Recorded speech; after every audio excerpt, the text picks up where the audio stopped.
Itong papaya ko, oh. Ay, ang papaya ko. Ilang beses na kami nakakuha ng papaya, wala talagang buto.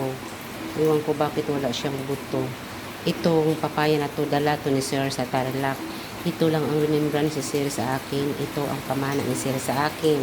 Kasi marami na tong bunga, marami na kong nabigyan. Kapatid ko, anak ko, nabinta ko yung iba, bali pang 5 tong binta yung isa kasi dalawa to eh, kasi hindi maubos namin. Ako lang kumakain ng papaya, si Mimi hindi masyado, si Doktora hindi masyado, ako lang. Kaya kain tayo ng papaya. Sir, I love you sir, miss kita sir. Ito lang ang palagi kong maalala kapag kumakain ng papaya. Salamat sa pamana mo. 3 lang talaga ang buto nito, pero ngayon wala talagang bato.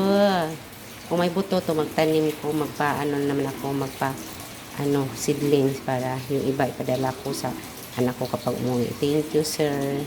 Pa-watch naman kayo dyan. Salamat. Love you all. God bless.